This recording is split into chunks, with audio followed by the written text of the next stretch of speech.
El señor presidente del Honorable Congreso del Estado, diputado César Agustín Serna Escalera.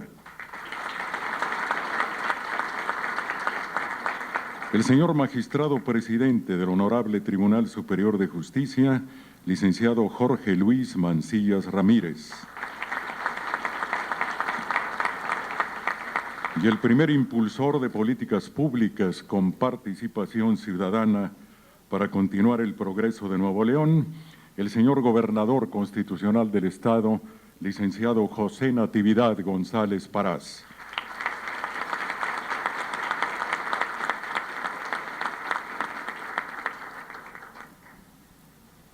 Iniciará el orden del programa el señor exdirector general de RENACE, Asociación de Beneficencia Privada, licenciado Alejandro Ponce de León.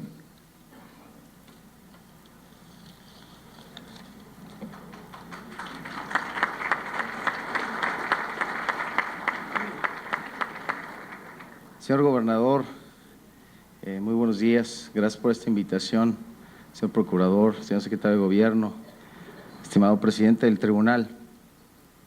Ayer en la mañana que leía una noticia sobre que se había dictado una sentencia en el tercer juicio oral, me puse a recordar de hace ya varios años sobre muchos de nosotros que teníamos un sueño que hoy se ha hecho realidad en este estado, el tener una justicia penal distinta, ¿no? Y me acordaba primero de una anécdota ocurrida dentro del patronato RENACE, como en el 2000-2001 se integran al patronato de esta institución de beneficencia privada un grupo de empresarios muy distinguidos, don Alberto Santos, don Fernando Torner, don Raúl Rangel Hinojosa, en aquel entonces al patronato exclusivamente integrado por abogados.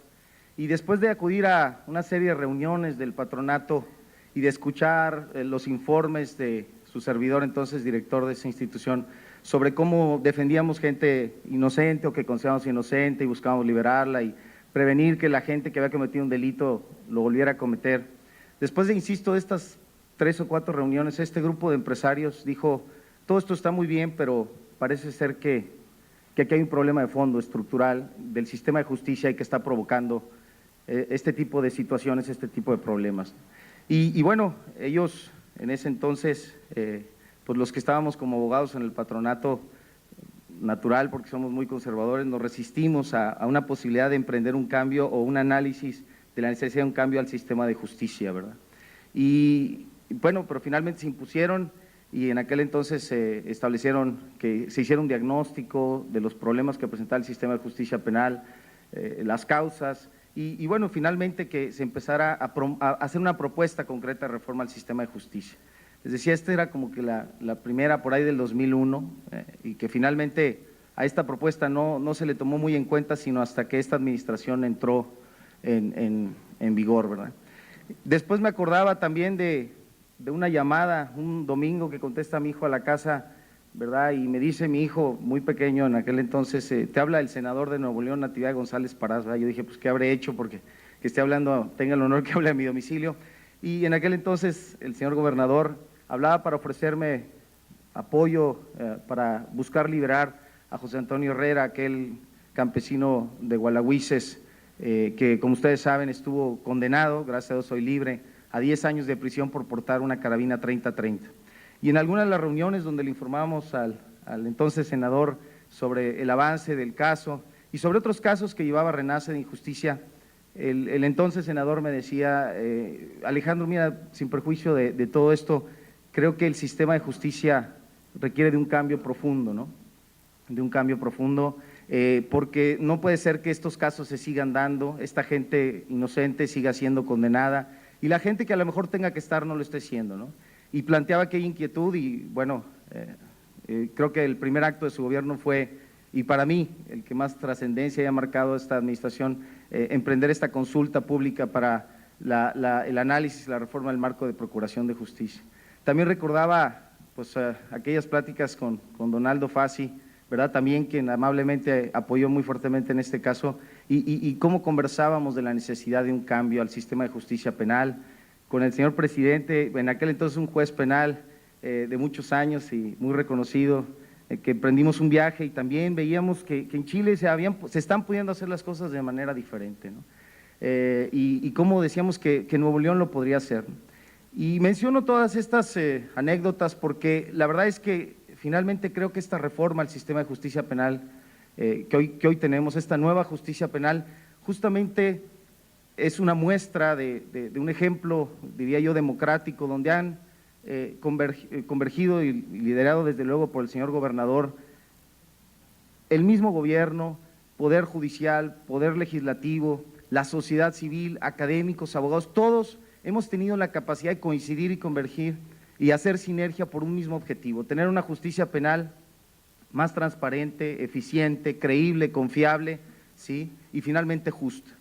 Y yo creo que esto es lo que caracteriza a este proceso de reforma en Nuevo León, a esta nueva justicia penal en Nuevo León, ¿no? Es un verdadero ejemplo democrático donde se ha escuchado a muy diversos sectores, pero no nada más se les ha escuchado, sino que por primera vez, ¿verdad?, se ha tomado verdaderamente en consideración sus propuestas. La sociedad civil también creo que hemos cambiado y mediante estos procesos, cuando empezamos a ver que nos toman en cuenta, empezamos a ser más propositivas, tendíamos a ser más de denuncia, de queja, de petición, pero cuando empezamos a ver que verdaderamente, porque en esto hay que reconocerlo así con todas sus letras, se nos ha tomado siempre en consideración, y no nada más se nos ha escuchado, se nos ha tomado en consideración, empezamos nosotros mismos a tratar de ser más propositivos. Y así ha sido siempre, desde la primera mesa penal, donde se nos invitó a participar a un servidor como representante de NACE y algunas otras gentes de la sociedad civil, aun y cuando nuestros puntos de vista en esa primera mesa eran muy divergentes con muchos de los que estaban ahí, bueno, siempre se nos escuchó y ahí hay que reconocer la enorme labor del licenciado Luis David, ¿verdad? Esa capacidad y del licenciado Elio Ayala de siempre conciliar estos puntos de vista distintos y lograr un consenso para obtener ese objetivo común, ¿no? El objetivo que todas estas personas y el señor gobernador se planteó desde el inicio de su gobierno, que era tener una mejor justicia penal y una mejor justicia en general para el Estado. Entonces, yo creo que se han dado verdaderamente cosas inéditas y esto es lo que verdaderamente le da su fortaleza y su riqueza a este proceso de reforma, la verdadera participación y sinergia que se ha logrado entre los distintos actores. Es absolutamente inédito en esta última reforma que se acaba de aprobar hace unos días en el Congreso, ¿verdad?, que se había presentado ya la iniciativa del señor gobernador, Renace hace una serie de propuestas y algunas otras organizaciones y absolutamente inédito que se diga, oye, pues sí, hay estas otras observaciones, estos otros de punto de vista, que el gobernador haga suya estas observaciones y las haga llegar al Congreso como propias, la verdad es muy, muy alentador para una sociedad que quiere participar, ¿verdad? Entonces, pues finalmente no queda más que agradecer a nombre de los que se nos ha invitado a participar, ¿verdad?, de la sociedad civil, destacar también la participación del SINLAC, de Vertebra y de muchas otras organizaciones que han participado muy activamente en esto. Agradecer, insisto, que bueno, se haya podido hacer realidad este sueño, que se haya tenido la voluntad política de llevarlo a cabo, ¿verdad?, y que se nos haya no nada más, insisto, escuchado, sino tomado muy en cuenta nuestras participaciones. Esta reforma, insisto, su fortaleza es que la sentimos todos como propia, toda esta sociedad la sentimos como propia y por eso la vamos a defender y la vamos a sentir adelante. Y quisiera mencionar que, bueno, los resultados ahí están, y a pesar de que es una primera etapa y apenas lleva un año y unos cuantos meses que ha iniciado su vigencia esta reforma en Nuevo León, pero yo quisiera decirle, señor gobernador, y quisiera decirle a todos, la verdad, y a los diputados que a lo mejor no están tan de acuerdo con este proceso de reforma, ¿verdad?, que no nada más ha provocado aquí resultados impresionantes, no tienen una idea el movimiento que se ha desencadenado a nivel nacional. Un servidor tiene la oportunidad de asesorar a varios gobiernos de los estados en procesos de reforma, ¿verdad?, a nombre de Proderecho, y bueno, a partir de que Nuevo León tomó ese primer paso, como en muchas otras cosas, muchos de estos gobiernos que tenían miedo, que decían que si era muy caro, muy complicado, dijeron, bueno, pues Nuevo León ya lo hizo, ya lo está haciendo, y mientras ellos discutían esto, se hizo. Créamelo, señor gobernador, que esto ha desencadenado un movimiento a nivel nacional que es impresionante. Hay ya estados que están emprendiendo estos procesos de reforma y siguiendo el ejemplo de Nuevo León y debido fundamentalmente que a Nuevo León se atrevió. Otra vez, muchas gracias por habernos invitado y habernos permitido participar en este proceso. Gracias.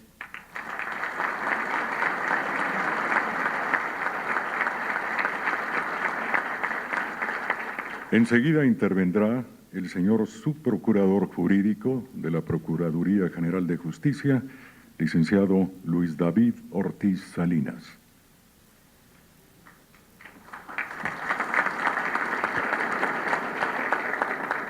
Gracias. Señor Gobernador, estimados miembros del Presidium, estimados invitados e invitadas a quienes reconocemos hoy por sus aportaciones y trabajo en favor de la reforma.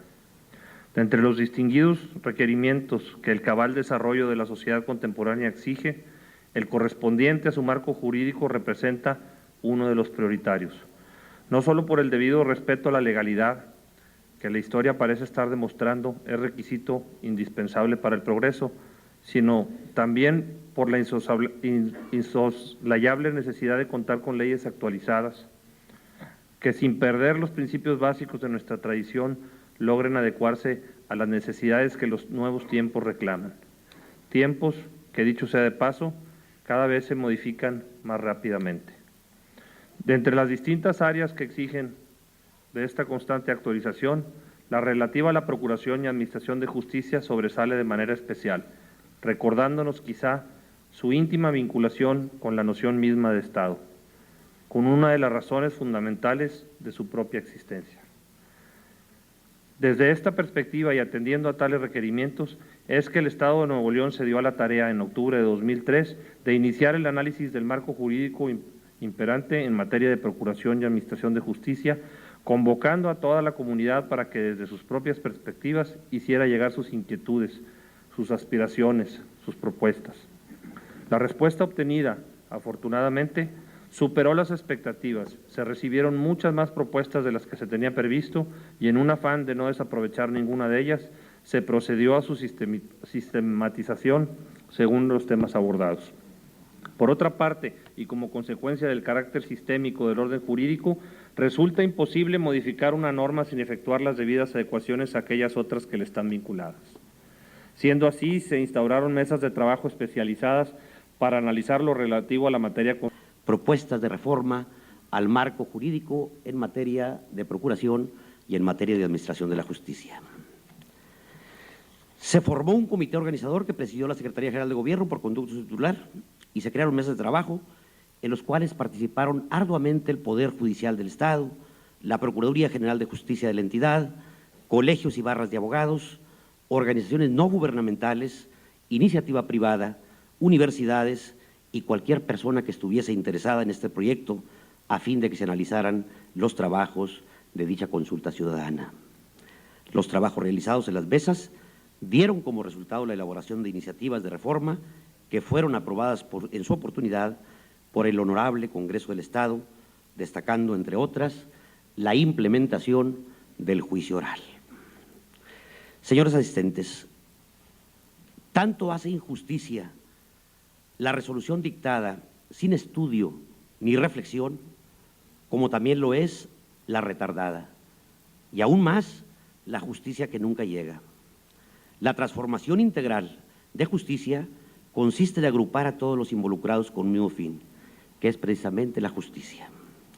Prevención, profesionalización de las instituciones policiales, procuración de justicia, incentivando la investigación científica del delito, una administración de justicia transparente, una readaptación social con programas que verdaderamente reintegren al sentenciado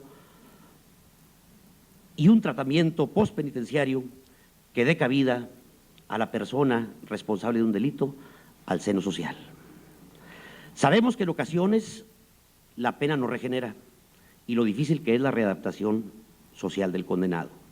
Nos percatamos de esto cada vez que nos enfrentamos ante un delincuente reincidente, ante un delincuente habitual y ante un delincuente profesional, cuando así se le llamaba al delincuente que hacía del delito su modo de subsistir.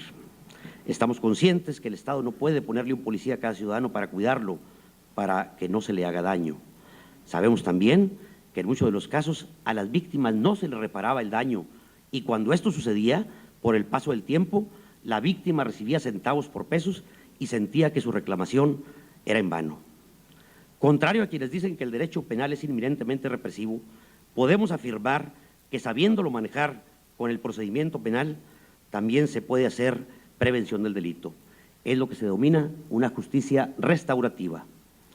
Se puede obtener celeridad y certeza como instrumentos que permitan procedimientos ágiles, procedimientos sencillos y procedimientos confiables, incentivando además los medios alternos de solución de conflictos que con base al diálogo muchas de las controversias se resuelven pacíficamente, cumpliendo así el objetivo del artículo 20, apartado B, de la Constitución Política de los Estados Unidos Mexicanos, que autoriza el fijar procedimientos ágiles para que a la víctima se repare el daño.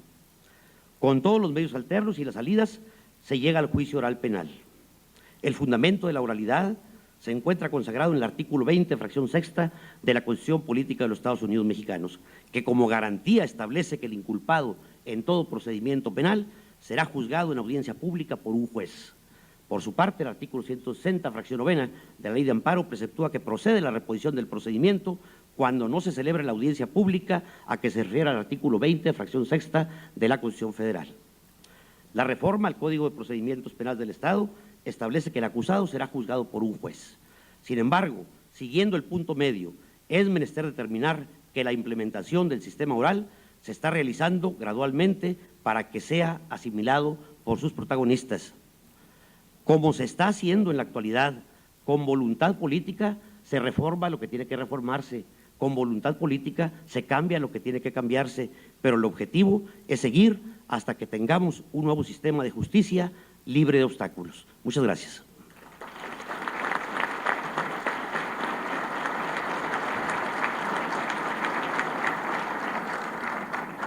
Acto seguido escucharemos las palabras del señor secretario general de Gobierno, respetable jurista maestro Napoleón Cantú Serna.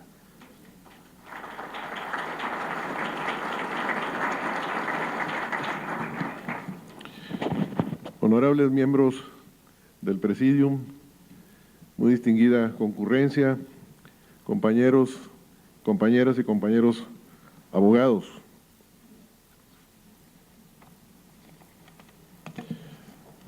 Las palabras de las leyes deben pesarse como diamantes, pues al fin y al cabo, la vida, la libertad, la propiedad y el honor, todo depende de la correcta elección de las palabras por parte del legislador. Jeremy Bentham, tal era la recomendación que esta persona hacía a los legisladores de la época.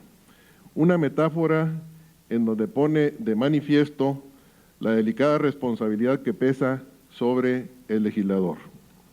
Efectivamente, en una ley se puede encontrar la expresión de las mejores virtudes de un pueblo o de sus más condenables pasiones.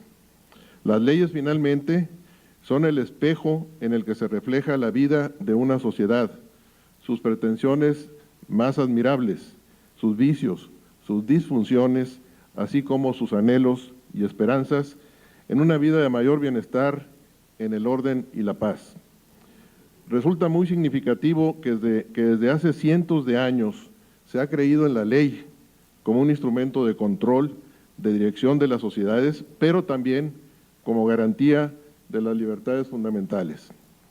La tesis voluntarista del derecho de Hobbes proclamó que la ley es el mandato del legislador y el mandato es la declaración de la voluntad del soberano. Esta concepción voluntarista e instrumental del derecho propone que este es una creación humana, es un producto cultural y por consecuencia uno de los instrumentos más idóneos para modelar el orden social.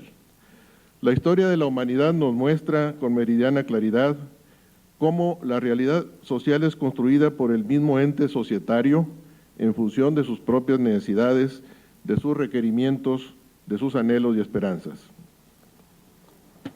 El derecho responde a una serie de imperativos sociales que condicionan y orientan su contenido normativo, de tal forma que el conocimiento de un orden jurídico dado nos pone en la perspectiva adecuada para conocer y entender al grupo social destinatario.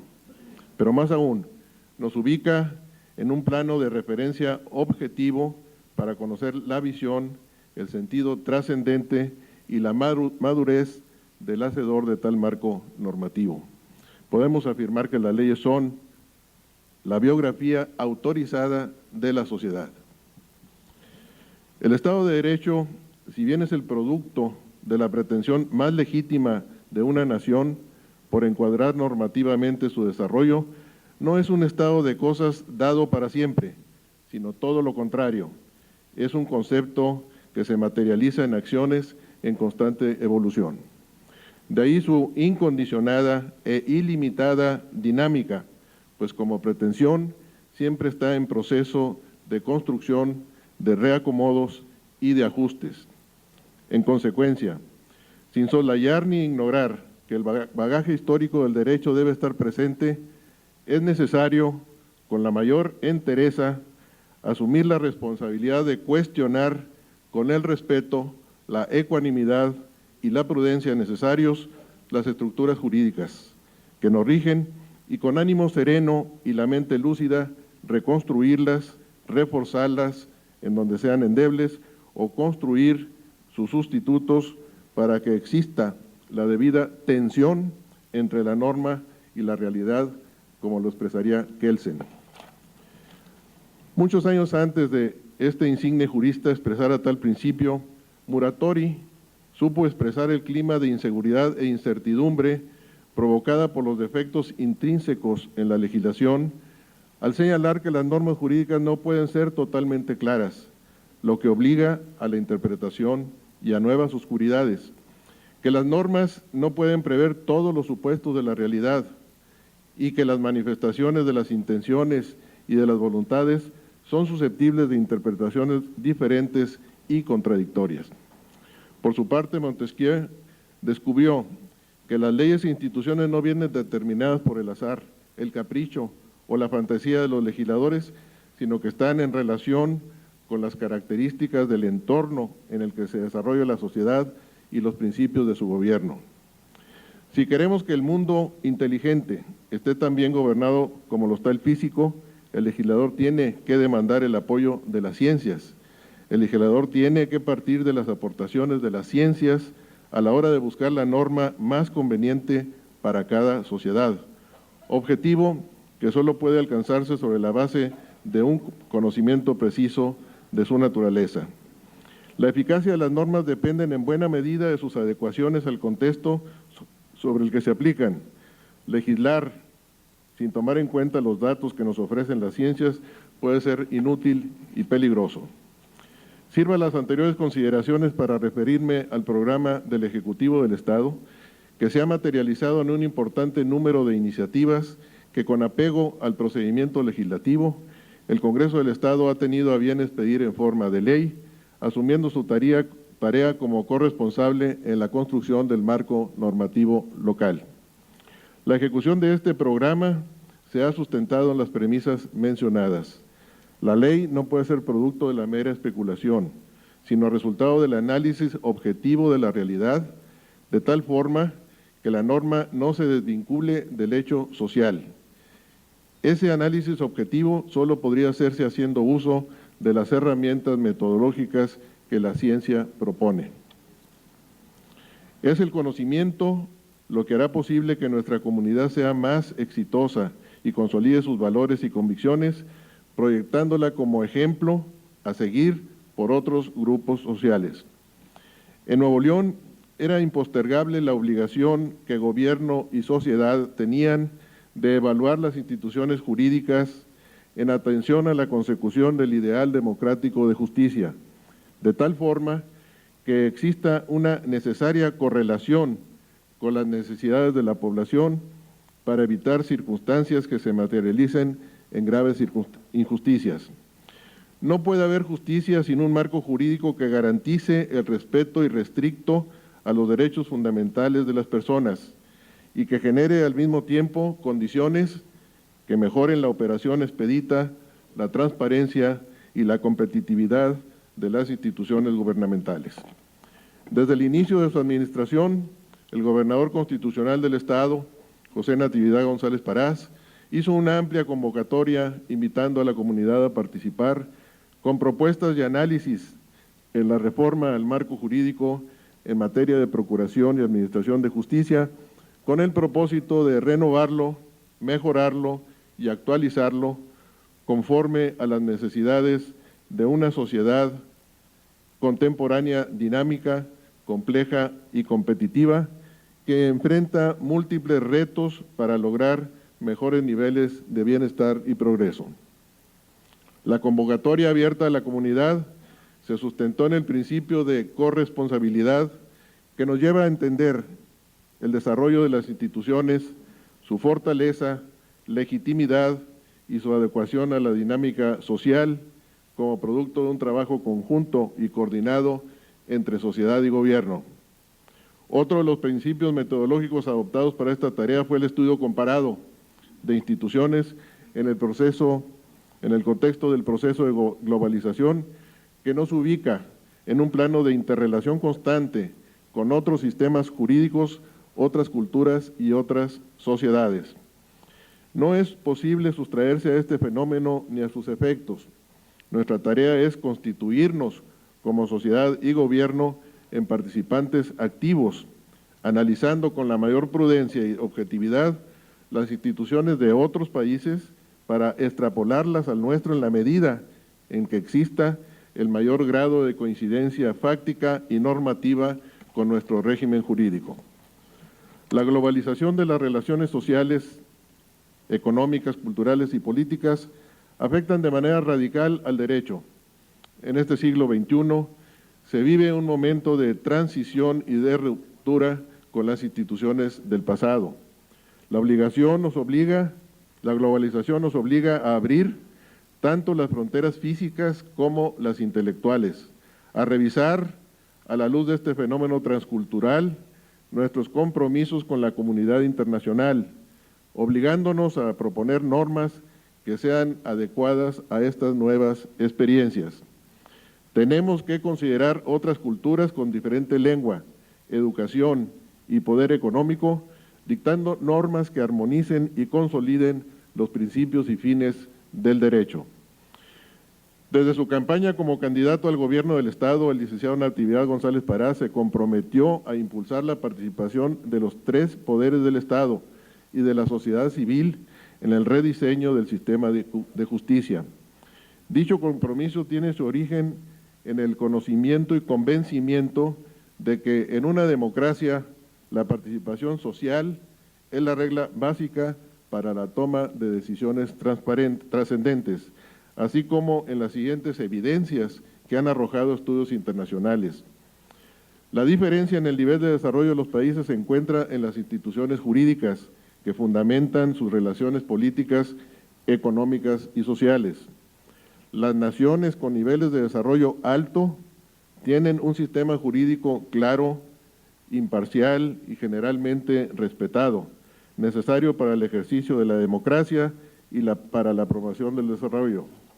Los países en vías de desarrollo se caracterizan por leyes ineficaces que generan desobediencia a la legalidad, impunidad y corrupción, así como el entorpecimiento de las actividades económicas generadoras de empleo y bienestar.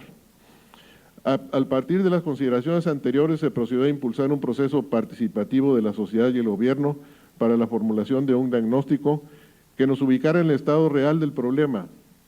Las principales líneas del diagnóstico mencionado indicaron la necesidad de atender las siguientes prioridades: coordinar las acciones de los tres niveles de gobierno para que las instituciones responsables de procurar e impartir justicia actúen de manera ágil, con apego a los principios de legalidad, honestidad, igualdad jurídica, imparcialidad y transparencia. Promover las reformas que robustecieran las atribuciones, capacidades y autonomía del Poder Judicial, incorporando la simplificación y fortaleciendo la transparencia en su funcionamiento. Regular los delitos cometidos a través de medios electrónicos, implantar el juicio oral, promover reformas al Código de Procedimientos Civiles que inviten a los particulares a la utilización de los medios alternos para la solución de controversias y fomentar su uso, haciéndolas del conocimiento de la sociedad. Las conclusiones que arrojó ese diagnóstico han conducido el trabajo de la reforma y han permitido tomar las mejores decisiones al respecto. Entre las conclusiones principales que arrojó este diagnóstico tenemos las siguientes. Un sistema de justicia eficaz contribuye de manera importante a crear un ambiente estable y predecible para la inversión extranjera y doméstica. Los cambios aislados en los procedimientos o en el número de jueces no contribuyen a disminuir la duración de los procesos, ni su costo, ni a combatir el rezago. Las negociaciones extrajudiciales y la transparencia de la información judicial contribuye a la eficacia del sistema de justicia. Las acciones que se realicen deben estar orientadas a reducir los tiempos de resolución de los tribunales, incrementar la eficiencia del sistema y el mejor aprovechamiento de los recursos. Es necesario profundizar en la investigación y tener una visión de largo plazo, ya que el proceso debe ser gradual para que su implementación sea exitosa. Una vez realizado el diagnóstico de referencia, se trabajó en la elaboración de las correspondientes iniciativas, la mayoría de las cuales fueron analizadas en el Congreso del Estado y algunas aún están por enviarse o continúan en permanente avance, como es el caso de la reforma en materia penal y en materia civil.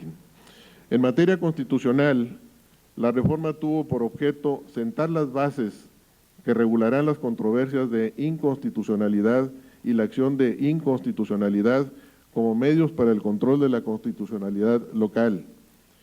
Prever la creación de salas colegiadas en el Tribunal Superior de Justicia bajo un mecanismo innovador consistente en brindar al Pleno del Tribunal la facultad de crear salas colegiadas y salas unitarias para que aquellas conozcan solo de las sentencias que resuelvan el fondo de los asuntos y, en consecuencia, lograr una impartición de justicia sujeta a mayor control técnico.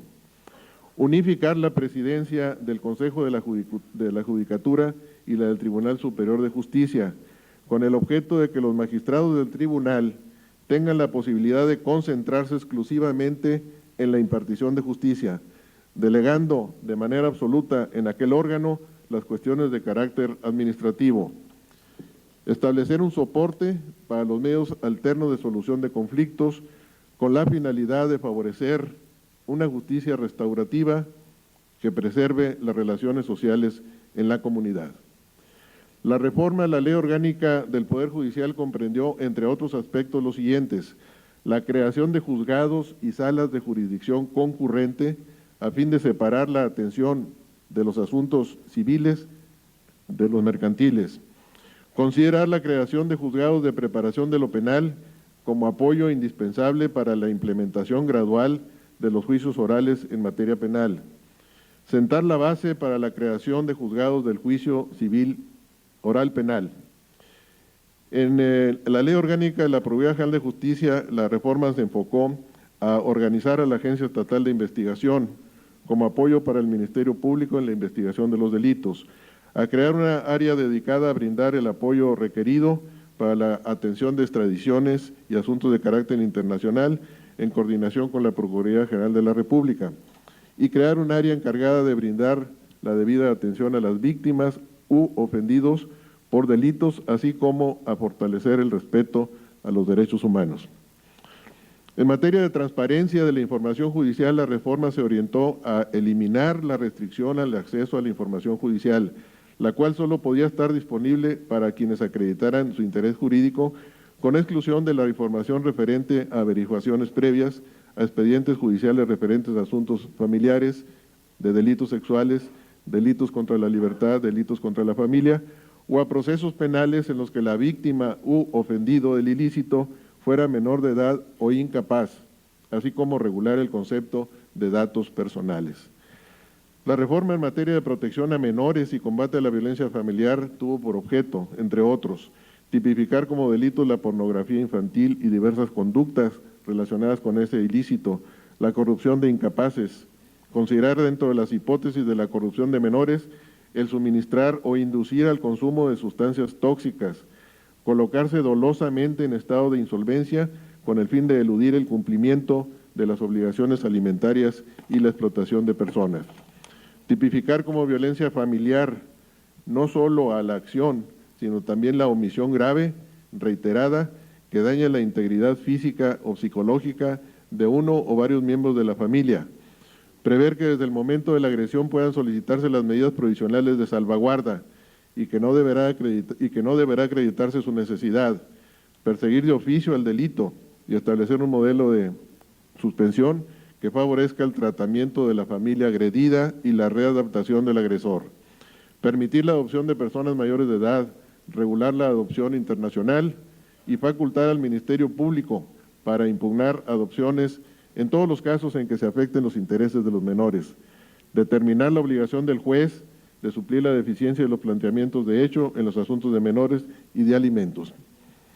En materia penal y de ejecución de sanciones penales, la reforma comprendió, entre otros aspectos, regular procedimientos penales alternativos, tales como el juicio oral, observando los principios de oralidad, concentración, inmediación y contradicción, continuidad y publicidad en relación con los delitos culposos graves y algunos delitos dolosos no graves. El procedimiento abreviado, aplicable cuando el probable responsable acepta los hechos delictivos, siempre bajo la salvaguarda de su abogado defensor y del pleno conocimiento de las consecuencias de dicho reconocimiento. Regular opciones de no entrada o salida al procedimiento penal, básicamente. El acuerdo de no inicio de la averiguación previa, aplicable en los casos en que se trate de denuncias de hechos no descritos como típicos por la ley penal, la ampliación de los casos de procedencia de la conciliación penal y, en el mismo sentido, permitir la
penal siempre que así lo acepte la víctima y se haga del conocimiento al Ministerio Público y al juez de la causa.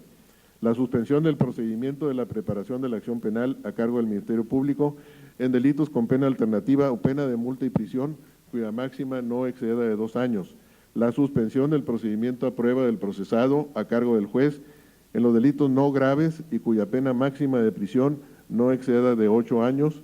Y en cuanto a las sanciones penales, se reguló el trabajo en beneficio de la comunidad, ya sea como pena autónoma, sustitutiva de la prisión, sustitutiva de la multa o de aplicación conjunta con las penas sustitutivas de prisión. Se regularon los siguientes mecanismos de apoyo para las autoridades durante el procedimiento penal: diligencias por videoconferencia, agente encubierto, delator beneficiado, solicitor de intervención de comunicaciones privadas. En respaldo al principio de presunción de inocencia, se estableció la procedencia de órdenes de comparecencia también para los delitos de querella, cuya pena máxima de prisión sea de 3 años, de oficio con pena de prisión máxima de 2 años y en los culposos no graves. Se tipificaron nuevos delitos, principalmente los cometidos por medios electrónicos, simulación de llamadas de larga falsa alarma, alteración dolosa de la escena del delito, invasión de inmuebles, la transmisión de la posesión de inmuebles en forma de lote sin autorización de la autoridad competente. Algunos delitos se reformaron en varios casos y se dio a la Secretaría de Seguridad Pública atribuciones de acuerdo con las reformas propuestas en los procedimientos, en las penas y en algunos delitos. En materia civil, las reformas propuestas consistieron en modificar diversas disposiciones referentes a la capacidad jurídica, derechos y obligaciones derivadas del divorcio y sucesión que no eran acordes a la equidad de género. Incluir como causal de divorcio la separación de los cónyuges por más de 2 años, siempre que no exista causa justificada y no se cumplan los fines del matrimonio.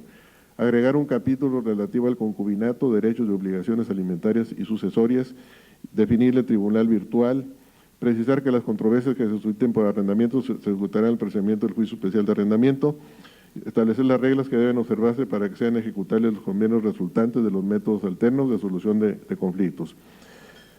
En cuanto a la responsabilidad subsidiaria del Estado, en cuanto a los métodos alternos para la solución de conflictos, la iniciativa tuvo por objeto establecer lineamientos básicos para la procedencia y desahogo de estos métodos alternos.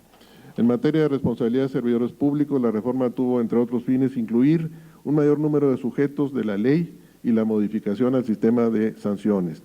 En protección a los no fumadores, la reforma se refirió principalmente a promover la cultura de los espacios sin humo y a regular la actividad de la autoridad para orientar sus acciones preventivas hacia los niños, adolescentes, jóvenes y mujeres embarazadas. En materia de protección a los adultos mayores, la reforma tuvo por objeto, en términos generales, establecer mecanismos de apoyo para los adultos mayores y crear la Procuraduría de la Defensa del Adulto Mayor. Antes de que la presente legislatura concluya su ejercicio, el Ejecutivo del Estado presentará ante el Honorable Congreso de Nuevo León una iniciativa de ley de medios de control de la constitucionalidad local, mediante la cual se propondrá regular, entre otros aspectos, las hipótesis de procedencia e improcedencia, los sujetos legitimados para promover los medios de control y cada una de las fases del procedimiento. En materia penal, el proceso para la implementación del sistema acusatorio continúa en proceso y tal como se señaló desde la regulación de su primera etapa, se trata de una forma gradual que ha permitido ir evaluando su impacto, hacer los ajustes necesarios y avanzar hacia la etapa actual, donde pasamos de 5 delitos culposos que era posible someter a este nuevo procedimiento a 42 adicionales, algunos dolosos de querella o de oficio, respecto de los cuales recientemente el Congreso del Estado aprobó una modificación a la legislación a fin de que se sometan al procedimiento del juicio oral.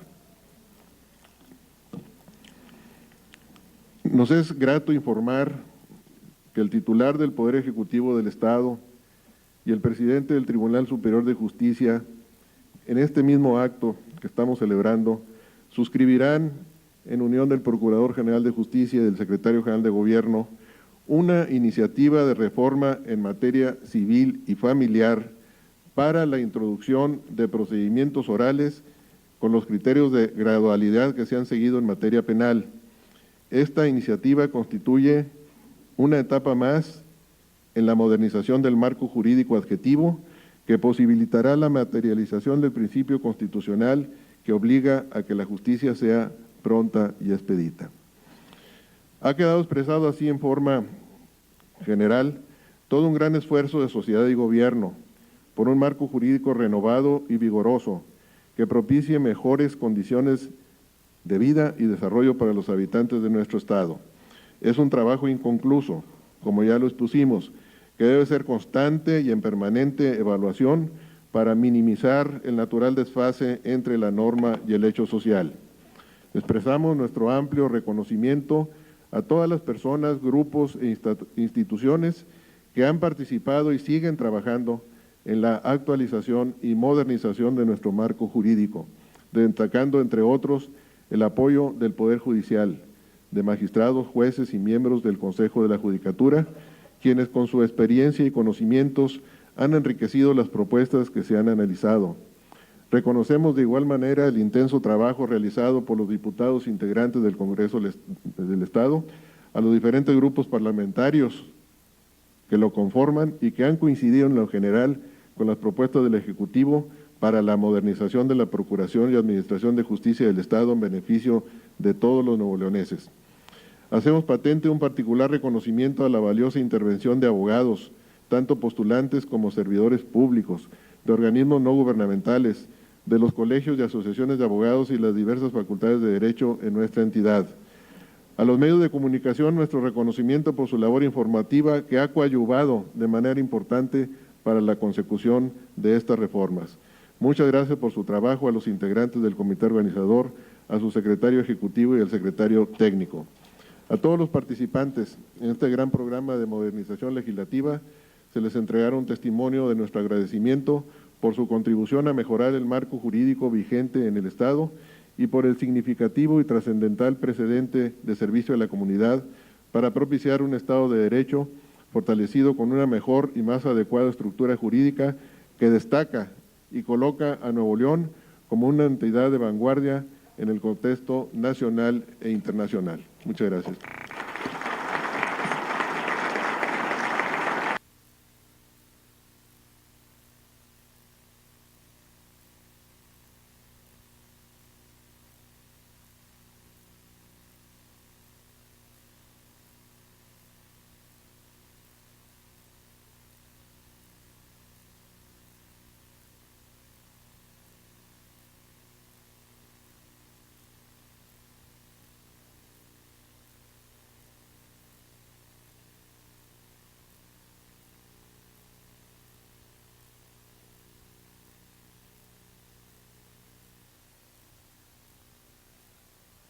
Tipo de acuerdos probatorios que es donde las partes coinciden para solamente dilucidar donde hay contradicción, ¿verdad? En una audiencia, hay una audiencia preliminar donde se evalúan las pruebas aportadas en la demanda, en la contestación de demanda, ¿verdad? Y una audiencia de juicio, y cuando se ve cualquier incidente de carácter procesal, falta de personalidad o incompetencia o algún otro, muchos incidentes que existen, esos se van a ventilar, algunos en la propia audiencia preliminar y otros en la audiencia final, y excepcionalmente en una audiencia especial. Entonces, bajo el sistema de audiencias, el sistema oral va a permitir que se maneje con transparencia, que las partes vean al contrincante, a su contraparte, que va a estar presente el juez. Sabemos que ahorita por trabajo los jueces siempre delegan a veces en los secretarios para que sean los que desahoguen las audiencias. Aquí es el juez. Si no está el juez y las partes, no va a ser válida la audiencia. ¿Cuál es el número de casos que se manejan por este tipo de...? En casos de arrendamiento, pues es un número bastante importante porque va a ser un solo juicio, y ahorita los jueces menores y los jueces de primera instancia conocen del juicio de arrendamiento, ¿verdad? Y ahora solamente el juez oral civil va a conocer del arrendamiento. Y pues es un número de casos importante que creo que es en la promedio por mes un poquito más de 70, 80. Pero van a ser juicios muy sencillos y rápidos, que eso es lo importante. Son 4 tipos distintos de conflicto, ¿verdad?, los que van a presentar para arrancar. Uno no es conflicto. Los conflictos es el arrendamiento, El otro conflicto es en materia familiar, alimentos, convivencia de menores y el juicio de divorcio por mutuo consentimiento, que ahí no hay conflicto, ¿no? Hay un acuerdo, pero se va a tratar de agilizar para que en una sola audiencia se resuelvan los problemas. Esto no implica que se vayan a juicio, ¿verdad? O sea, puede ser resuelto desde las... En el caso de divorcio, no, pues, bueno, se tiene que seguir, pues se tiene que ventilar ante el juez para que sea válida la decisión, ¿verdad? Y se declare firme y se cumpla con el compromiso que es el convenio sobre los menores, sobre los bienes y sobre todo lo que involucre la unión matrimonial. Puede ser acuerdo, conciliación, todos estos métodos se Pero todos, y el juez está obligado a instarlos en cada una de las audiencias, en la audiencia preliminar, en la audiencia de juicio, en cada una de ellas, ¿verdad? ¿Y cuál es la idea a largo plazo en esto de materia? Eso es hacerla extensa a más juicios, ¿verdad? Y que sean la excepción los escritos y la regla sea el oral. ¿Cuándo presentarán esta iniciativa? Ya una vez firmada, se va a presentar hoy mismo, ¿verdad? ¿Hablaríamos de una tercera etapa de los juicios orales en Nuevo León o No, cómo? mire, no es la primera etapa de la materia de los juicios orales porque es civil y familiar. Aquí no tenía antecedente. Se había avanzado mucho y adelantado y madurado en los juicios en materia penal. Hubo ya 2 fases, se ha ido ampliando, pero siempre en forma gradual. Y en esta ocasión, pues empezamos en la materia civil y familiar, ¿verdad? Bueno, muchas gracias. Un esquema de representación de la sociedad es una actividad que permite lograr la armonía social y el castigo de las acciones o actitudes antisociales de los seres humanos.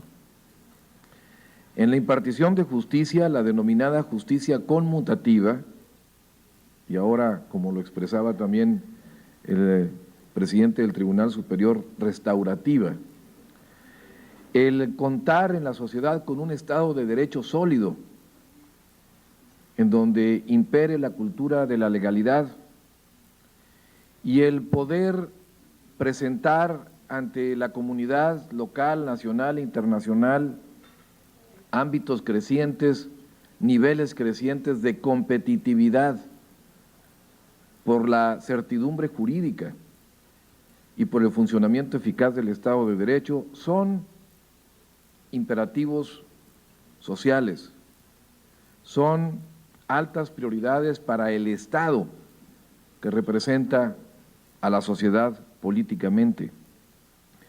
Y esa es la razón por la cual en un Estado como el nuestro, de grandes profesionistas del derecho, de maestros de las ciencias jurídicas prestigiados, un Estado que ha tenido a lo largo de sus tiempos un sector de la judicatura comprometido con la vocación de impartición de justicia, en un Estado como el nuestro aparecía como una alta prioridad el impulsar una transformación del sistema de procuración y de impartición de justicia.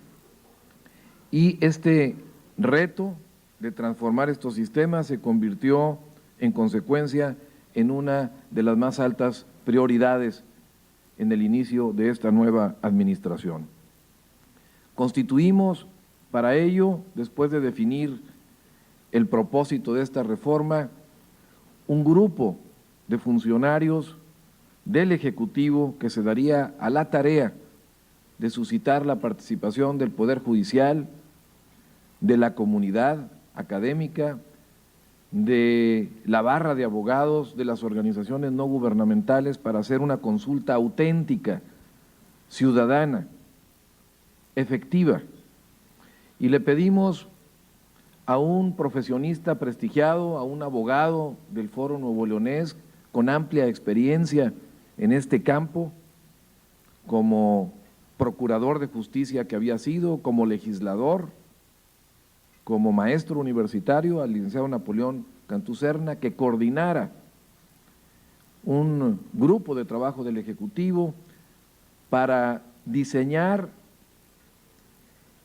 la consulta, para establecer los ámbitos de análisis ciudadano y para poder posteriormente llevar un conjunto de iniciativas sólidas, sustentadas técnicamente y con amplia participación ciudadana al Congreso del Estado. En este grupo participó desde luego el Procurador General de Justicia del Estado y otros abogados prestigiados, comprometidos de corazón con esta transformación del Estado de Derecho en este campo en Nuevo León. Las reformas aquí han sido puestas a la consideración de ustedes, reformas importantes en el capítulo de Procuración de Justicia que modifican la institución y el funcionamiento del Ministerio Público, reformas relacionadas con la impartición en tribunales de la justicia, con la reorganización del Poder Judicial del Estado, con esquemas novedosos de intermediación, de remisión anticipada de las penas, de trabajo social, pero que en el fondo, además de haber recogido las distintas propuestas, muchas de ellas audaces e innovadoras de la sociedad y de sus organizaciones, insistieron particularmente en dos ámbitos de gran relevancia por su carácter innovador en México. Uno de estos ámbitos es el relativo a la transparencia